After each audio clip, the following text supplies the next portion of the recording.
Honours প্রথম বর্ষ ও degree pass প্রথম বর্ষের প্রিন্সিপাল অফ অ্যাকাউন্টিং বিষয়ের প্রিয় শিক্ষার্থীরা, আশা করি তোমরা সবাই ভালো আছো।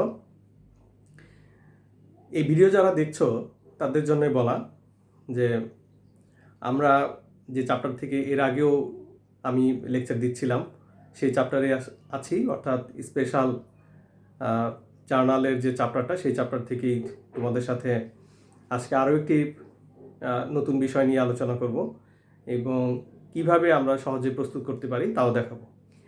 এখন আসি মূল কথায়, যে আসলে আজকে কি দেখাবো। আজকে ক্যাশ পেমেন্ট জার্নাল কিভাবে প্রস্তুত করতে হয় সেটা খুব সহজেই তোমাদেরকে দেখানোর চেষ্টা করব।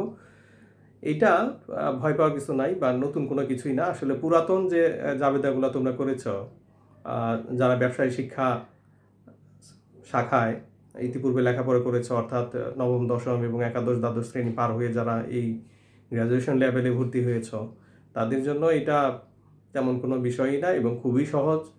শুধুমাত্র খেয়াল রাখতে হবে যে ক্যাশ পেমেন্ট জার্নালটা আমরা কখন প্রস্তুত করি। ক্যাশ পেমেন্ট জার্নালটা আমরা যখন নগদ টাকা প্রদান করি তখন সেই প্রদানের জন্য শুধুমাত্র এই জাবেদাটা হয়। এখন এই জাবেদা প্রস্তুত করতে গেলে আমাদের যে ছক অঙ্কন করতে হয়, সেই ছকটি একটু বিশেষ ধরনের, এই জন্য এটার নাম বিশেষ জাবেদা বা ক্যাশ পেমেন্টের স্পেশাল জার্নাল।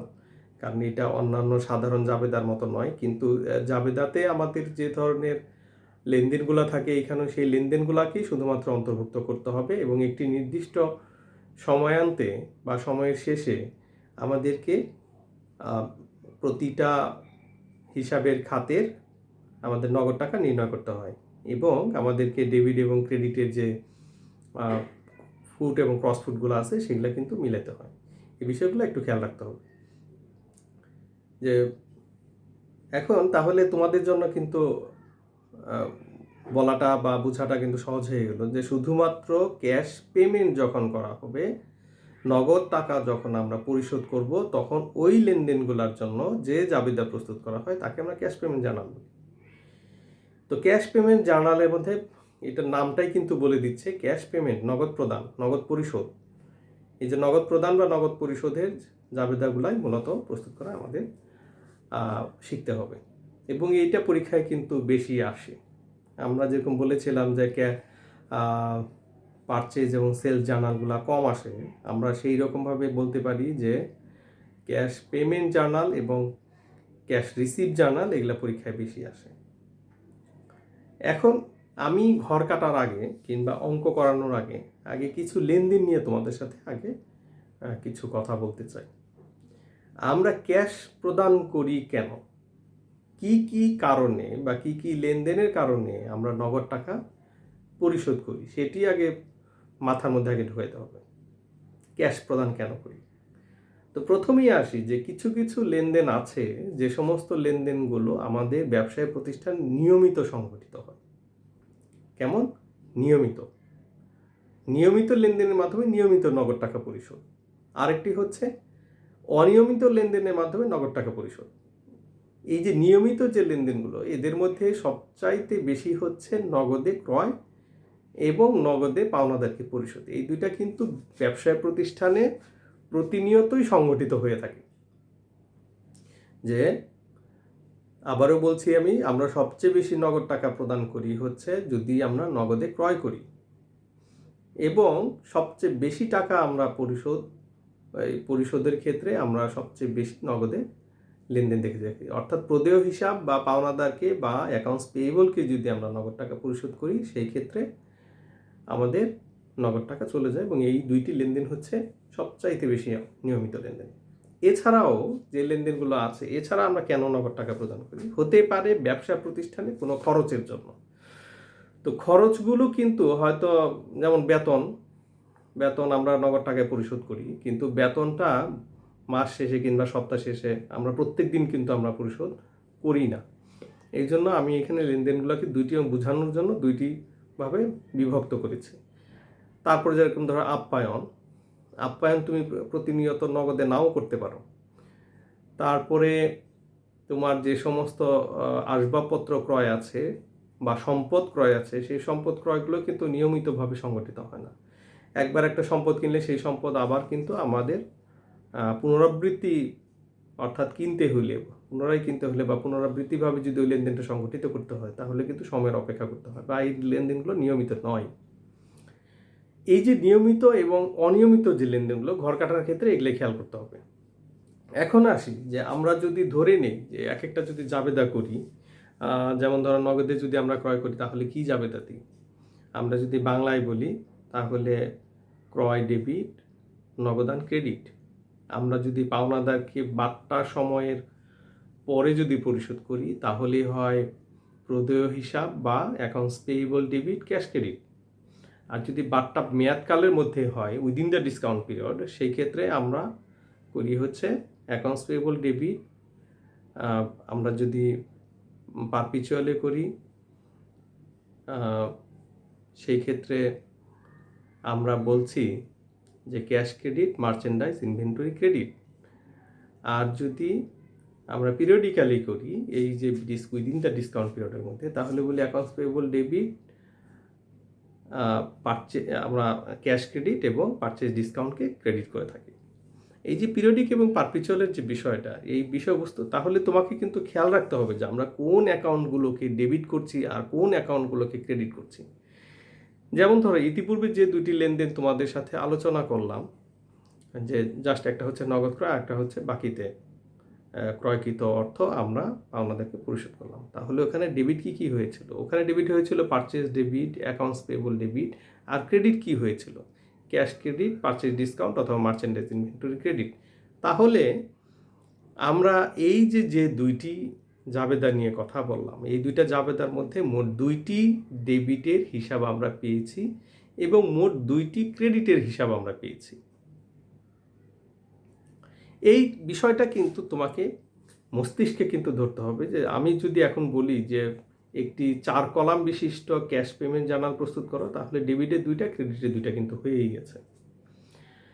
আচ্ছা, এখন যদি আসি যে তোমাকে যদি আরও বেশি ঘর বিশিষ্ট যদি করতে হয়, যেমন ধরো এখানে আমি কোনো সীমাবদ্ধতা বললাম না যে 5 কলাম, 4 কলাম, 6 কলাম, এরকম কোনো কলাম যদি না বলি, তুমি তোমার ইচ্ছা মতন যদি করো, যেমন ধরো বেতন পরিশোধ করলাম, তাহলে নিশ্চয়ই তুমি বলবে salary expense debit, cash credit.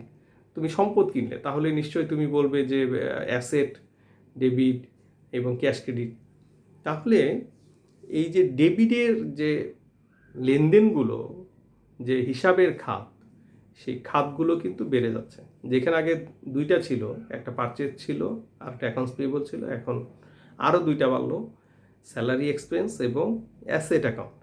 এই যে 4টা হয়ে গেল। আর ক্রেডিটে কিন্তু তোমার ওই 2টাই আছে, ক্যাশ ক্রেডিট এবং পারচেজ ডিসকাউন্ট বা মার্চেন্ডাইজ ইনভেন্টরি ক্রেডিট। তাহলে এই যে 4টা আর 2টা, 4টা ডেবিটে আসলো এবং ক্রেডিটে 2টা আসলো, এই যে মোট কয়টা হয়ে গেল? 6টা হয়ে গেল। তো সচরাচর যদি পরীক্ষায় যদি এইরকম বলা থাকে বা প্রশ্নে যদি এইরকম বলা থাকে যে তোমাকে 5 কলাম বিশিষ্ট একটি ক্যাশ পেমেন্ট জার্নাল করতে হবে, তাহলে এখানে খেয়াল রাখবে যে নিয়মিত লেনদেনগুলোর জন্য ঘর অবশ্যই হবে, কারণ ওই লেনদেনগুলো বেশি। আর অনিয়মিত লেনদেনগুলোকে আদার অ্যাকাউন্ট নামে একটা অ্যাকাউন্টে ঢুকাই দেবে। আমি এখানে একটু পরে একবার 5 কলামটাই তোমাদের আমি শেখাবো। তবে 6 কলাম বা অন্য কোনো কলাম যদি বলা থাকে তাহলে তো আগেই বললাম যে তুমি আগে লেনদেনগুলো খুব ভালো করে পড়বা। লেনদেনগুলো পড়ে নিতে হবে যে ওখানে ডেবিট এবং ক্রেডিটে আমার কতগুলা ঘর আসতেছে। যদি তুমি এমন মনে করো তোমার হাতে যদি সময় থাকে, সেই ক্ষেত্রে তুমি কি করতে পারো? সেই ক্ষেত্রে তুমি ডেবিট ক্রেডিট অর্থাৎ জাবেদা করেও তুমি দেখতে পারো যে তোমার কতগুলা ঘর আসতেছে, অর্থাৎ টাকাকে অন্তর্ভুক্ত করার জন্য কতগুলো ঘরের প্রয়োজন, সেটা তুমি কিন্তু নির্ণয় করতে পারো।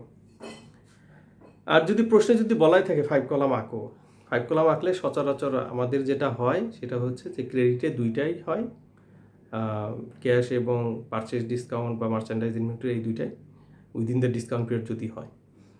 আর না হলে তো ডিসকাউন্টটা থাকবে না, সেক্ষেত্রে আর ওইটা কমে যাবে। তো 5 কলামের ক্ষেত্রে সচরাচর আমরা উইদিন দ্য ডিসকাউন্ট পিরিয়ড যদি ধরে নিই তাহলে ক্রেডিটে 2টা আর ডেবিটে 3টা। তো ডেবিটের 3টার মধ্যে মনে রাখবা যে purchase debit, accounts payable debit এবং আদার ডেবিট করবে। আমি লিখবো অবশ্য, তোমরা দেখবে একটু পরে। তো আমি আগে মৌখিকভাবে বলে দিলাম যে কোন লেনদেনগুলা সচরাচর পরীক্ষায়, এর ব্যতিক্রম সাধারণত হয় না, এটা আমি দেখি না আর কি। যে 5 কলাম আঁকতে হলে 5টা কলাম তো তোমার লাগবেই। তো 5টা করতে গেলে তো আমার ডেবিটে হবে 3টা আর ক্রেডিটে 2টা, এই 5টা। আর শেষে কিন্তু খেয়াল রাখতে হবে যে তোমাকে ফুট এবং ক্রস ফুটটা মিলাইতে হবে। ফুট ক্রস ফুট মিলাতে হবে। ফুট কোনগুলা? প্রতিটা কলামের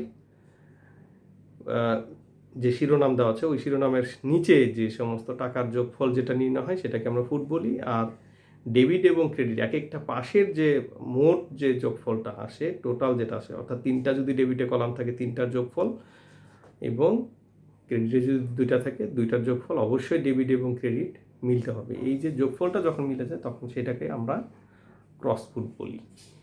তো এখন আসি যে আমরা যদি কোনো একটি কিছু লেনদেন দ্বারা যদি প্রকাশ করতে চাই, তাহলে আমরা কিভাবে জাবেদার মধ্যে এই স্পেশাল জার্নালে আমরা অন্তর্ভুক্ত করি সেটি একটু দেখার চেষ্টা করি। তো আমি প্রথমেই আগে 5 কলামের একটি ঘর আঁকছি, তারপরে কিছু উদাহরণ দিচ্ছি, সেই উদাহরণগুলো মনোযোগ দিয়ে শুনবে এবং প্রয়োজন যদি বোধ করো যে লিখতে হবে, তো তোমরা লিখতেও পারো। কোশ্চেনটা একটা পৃষ্ঠায় লিখলে আরেকটা পৃষ্ঠায় তুমি ঘর আঁকলে। তো আমি যেহেতু একটা লেনদেন বলবো, একটা করে এন্ট্রি দেওয়া শেখাবো, এই কারণে তুমি লেনদেনগুলোকে লিখবে একটা পৃষ্ঠায়, অপর পৃষ্ঠায় তুমি ওই অঙ্কটা তুমি প্র্যাকটিস তুমি করতে পারো, এটা তোমার জন্য সহজ হবে। তো আসি, ঠিক আছে, 5 কলামের একটি ঘর আঁকি।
এখানে একটু খেয়াল করো, আমি একটু থামলাম। সেটা হচ্ছে, দেখো যে ঘর কাটার ক্ষেত্রে এটা ডেবিট, এখানে আমি 3টা ঘর আঁকবো, এখানে ডেবিটের, এবং এখানে দেখো নিচে আগে আমি একটা দাগ দিয়ে নিচ্ছি। হ্যাঁ, এখানে এই পর্যন্ত এসে প্রতিটা দাগে আমি থামবো। এই কারণে যখনই ঘরটা আঁকবে তখনই ফুটের তো কোনো ঝামেলা নাই, ক্রস ফুট করার জন্য তোমরা অবশ্যই এই জায়গাটুকু রেখে নেবে, তারপরে দাগ দেওয়ার চেষ্টা করবে। এই কারণে থামলাম, যাতে তোমরা সতর্ক থাকো ঘর কাটার ক্ষেত্রে। তা নাহলে আবারও সেই পেন্সিল দিয়ে যদি ঘর আঁকো তাহলে ইরেজার দিয়ে আবার সেটা মুছে আবার তোমাকে ঘর তৈরি করতে হয়। তো এই ঝামেলা থেকে মুক্ত থাকার জন্য প্রথমে একটু সতর্ক থাকবে, তাহলেই হবে।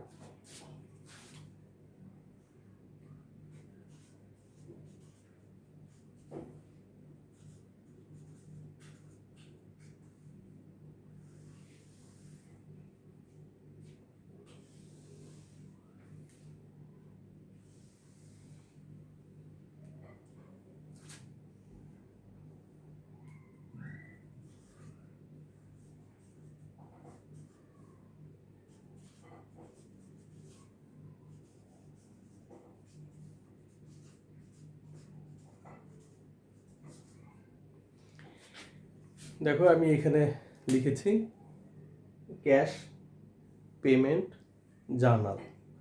ক্যাশ পেমেন্ট জার্নাল, নগদ প্রদান জাবেদা। তো নগদ প্রদান করলে নগদ কিন্তু ক্রেডিট হয়, নগদ ক্রেডিট হয়। তাহলে এইটা ডেট, এই যে এখানে কি লিখবো? এখানে অবশ্যই মূল শিরোনামটা যদি হয়, ক্যাশ পেমেন্টে যদি ক্রেডিট হয়, তাহলে এখানে আমরা লিখবো অ্যাকাউন্টস ডেবিটেড। আমি এর আগেও কিন্তু গত লেকচারগুলোতে বলেছি যে উপরে যে শিরোনামটা থাকবে, মূল শিরোনামটা যদি ডেবিট হয় তাহলে এখানে অ্যাকাউন্টস ক্রেডিটেড, মূল শিরোনামটা যদি ক্রেডিট হয় তাহলে এখন এখানে ডেবিটেড। তো ক্যাশ পেমেন্ট করলে নগদান হিসাবটা ক্রেডিট হয়ে যায়, তো এই কারণে আমরা এখন অ্যাকাউন্টস ডেবিটেড লিখবো।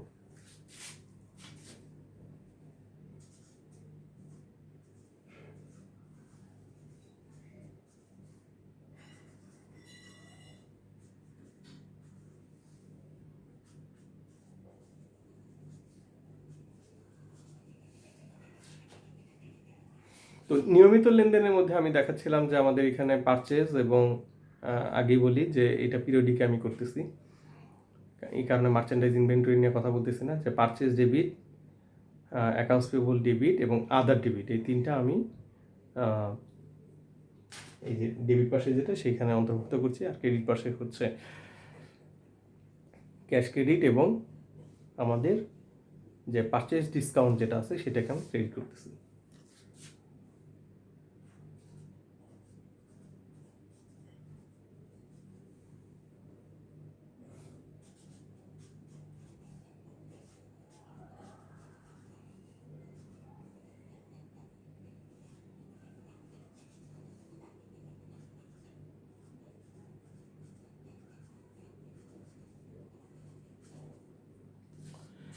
তো ঠিক আছে, তোমাদের দেখতে অসুবিধা হলে আমি একটু মুখে বলে দিই কী কী লিখেছি। এটা এখানে লিখেছি পারচেজ, তারপরটা লিখেছি অ্যাকাউন্টস পেয়েবল, A/P দেওয়া আছে এখানে সংক্ষেপে, আদার্স, এই ডেবিটে 3টা, ক্যাশ এবং পাশেরটা হচ্ছে পারচেজ ডিসকাউন্ট, এই মোট 5টা টাকা কলাম। এইটা প্রত্যেকটার যে যোগফলগুলো নামবে এগুলাকে আমরা ফুট বলি, আর এই 3টার যোগফল এবং এই পাশের 2টার যোগফল, এই 2টাকে আমরা ক্রসফুট বলি। কখনো যদি শো দ্য ফুট অ্যান্ড ক্রসফুটের বিষয় থাকে তখন এইভাবে তোমাদের প্রেজেন্টেশন করতে হবে। তো ঠিক আছে, এখন আসি যে কিছু উদাহরণ দিই। যে ধরো 2020 সালের অক্টোবর মাসের 1 তারিখ আমরা নগদে 10,000 টাকা পণ্য ক্রয় করছি। On 2020, on October 1st, goods purchase on cash টাকা 20,000, 20,000 টাকা নগদে পণ্য ক্রয় করেছি আমরা। তো সেটা দেখো যে তাহলে এখানে আমি তারিখ দিলাম 2020 অক্টোবর 1, যেহেতু আমরা পারচেস করেছি 20,000, তাহলে পারচেস ডেবিট, ক্যাশ ক্রেডিট। এখানে কিচ্ছু লেখার দরকার নেই। যদি কোনো কিছুই লেখার দরকার না পড়ে, অর্থাৎ কোনো লেনদেনের যদি 2টা জাবেদাই যদি শিরোনামে এই টাকা কলামে চলে আসে, তখন এখানে কোনো কিছু না লিখলেও চলে। তবে কোনো বইয়ের মধ্যে দেখেছি যে এখানে আবারও পারচেজ লিখেছে, সেটা তোমাদের ইচ্ছা, তবে আমার পছন্দ নয়। আমার পছন্দ হচ্ছে আমেরিকান বইগুলো যদি দেখো, কাইসোর বই যদি দেখো, তাহলে দেখো যে এখানে কোনো কিছু লেখা নেই। অর্থাৎ ক্যাশ পারচেজ যদি ঘটে তখন এখানে কোনো কিছু লেখার প্রয়োজন পড়ে না, কারণ আমরা শিরোনাম দেখে বুঝতে পারি লেনদেনটা কীভাবে সংগঠিত হয়েছিল। এখন আসি যে ধরো আমাদের সেপ্টেম্বর মাসের 25 তারিখে কিছু মালামাল আমরা বাকিতে ক্রয় করেছিলাম। তো বিক্রেতা আমাদের শর্ত দিয়েছিল যে 10 দিনের মধ্যে যদি মূল্য পরিশোধ করি 2% হারে বাট্টা পাবো। তো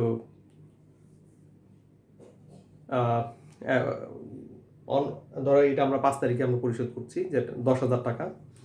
10,000 টাকা যদি আমরা পরিশোধ করি তাহলে সেই জাবেদাটা আমরা কীভাবে পোস্টিং দিয়ে দেখি। ঠিক আছে, on October 5, accounts payable paid to accounts payable Dhaka store paid টাকা 10,000 within the discount period, terms 2, 10 and 30। লেনদেন যদি পূর্বের দেওয়া থাকে তাহলে তো সোজাই হয়ে যায়, আর তার মানে পুরোটা কিন্তু বলে দিতে হবে। যেহেতু আমি নতুন করে বলছি এই কারণে শর্তটা বলে দিলাম যে হুইচ পারচেজ অন 25 সেপ্টেম্বর 2020, যেটি ক্রয় করা হয়েছিল 2020 সেপ্টেম্বরের 25 তারিখে। তাহলে আবারও বলছি আমি যে অ্যাকাউন্টস পেয়েবল ঢাকা স্টোর টাকা 10,000 paid on cash, terms 2, 10 within the discount period, terms 2, 10 and 30, purchase occurred on 25 September 2020। তো পারচেজটা সংগঠিত হয়েছিল 25 তারিখ। আজকে ধরো যে আমরা 5 তারিখে পরিশোধ করছি, তো অক্টোবরের 5 তারিখে, তাহলে সেপ্টেম্বর মাস 30 দিনে, তাহলে ওখানে 5 দিন আর এখানে 5 দিন, 10 দিন, তো 10 দিনের মধ্যেই সে পরিশোধ করতেছে। তো 10,000 টাকা যদি আমরা এখন পরিশোধ করে দিই, 5 ঢাকা স্টোর,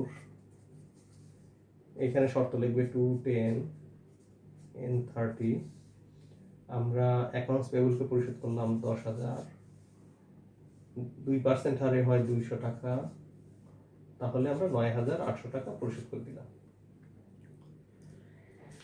ঠিক আছে, 10,000 উপরে তুমি 2% হারে গণনা করলেই চলবে, তাহলে 200 টাকা চলে যাবে আর ক্যাশ 9,800 হয়ে যাবে। তো ঠিক আছে, এরপরে আরেকটা উদাহরণ দিই, যে ধরো আমরা নগদে আসবাবপত্র ক্রয় করেছি 10 তারিখে, যে on October 10 furniture purchase on cash টাকা 10,000, 10,000 টাকার আসবাবপত্র আমরা নগদে ক্রয় করলাম। তাহলে জাবেদা করলে কি হয়? জাবেদা করলে হয় ফার্নিচার ডেবিট, এই যে আমরা এখানে এখন ডেবিটে লিখছি, তার মানে এখানে এখন ফার্নিচার লিখবো, কারণ আদার অ্যাকাউন্টের মধ্যে ফার্নিচার নামে কোনো ঘর নাই। তো এই কারণে আমরা কি দিলাম, যে 10, আমরা এখানে লিখলাম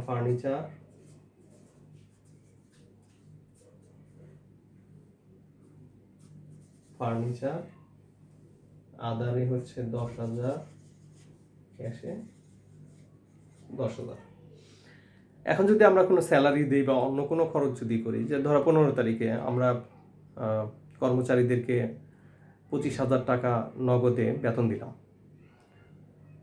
on October 15 salary paid two workers অথবা এমপ্লয়ি টাকা 25,000 অন ক্যাশ। তাহলে জাবেদা করলে কি হয়? জাবেদা করলে নিশ্চয়ই এরকম হয় যে স্যালারি এক্সপেন্স ডেবিট টাকা 25,000, ক্যাশ ক্রেডিট টাকা 25,000। তাহলে দেখো যে এখানে ক্যাশ ক্রেডিটে 25,000, আর যেহেতু আমাদের পারচেজ আছে না, এই আদারে চলে যাবে 25,000। আমরা এইখানে লিখবো স্যালারি এক্সপেন্স,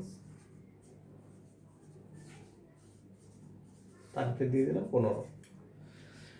এইরকম আরো নগদ অর্থ প্রদানের যত লেনদেন থাকবে সবগুলাকে এভাবে জাবেদা করে করে পোস্টিং দিই।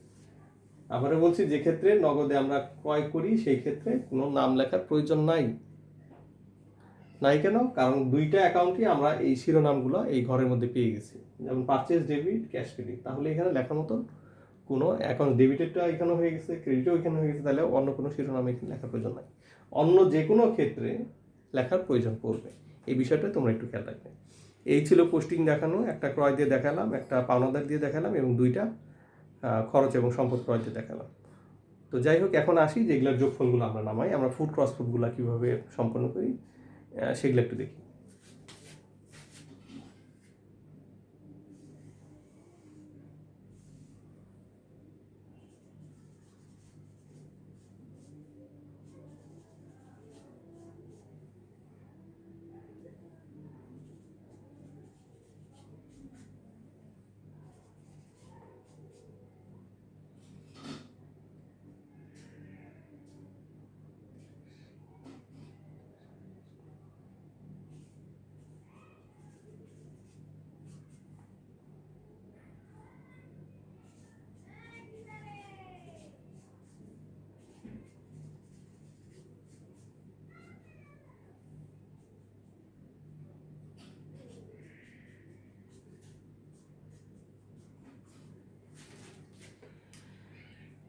তাহলে এখানে দেখো আমরা যোগফলগুলো নামাই দিচ্ছি। অবশ্যই তোমরা কিন্তু টাকাটা লিখে দিও, আমি পরে লিখে দিয়েছি এখানে টাকা নিচেও লিখে দিচ্ছি। এই যে তিনটার যোগফল 65,000, এখানে এই দুইটার যোগফল 65,000, এই যে ফুড ক্রস ফুডগুলা এখানে দেখা যাচ্ছে দুই পাশে। এই যোগফল করা হয়ে গেলে তোমার কাজও শেষ হয়ে গেল। তো যাই হোক, এই ছিল আজকের পড়া, যে পিরিয়ডিক্যালি আমরা যে সমস্ত ক্যাশ পেমেন্টের জাবেদাগুলো করি সেই একটু দেখানোর চেষ্টা করলাম। তো পারপিচুয়ালে শুধুমাত্র মার্চেন্ডাইজ ইনভেন্টরিটাই আসে আর কি। তো পরবর্তী লেকচার দেওয়ার আগ পর্যন্ত তোমরা ভালো থাকবে, সুস্থ থাকবে, সে আশাবাদ ব্যক্ত করে তোমাদের কাছ থেকে আজকের মতো এখানেই বিদায় নিচ্ছি। আল্লাহ হাফেজ।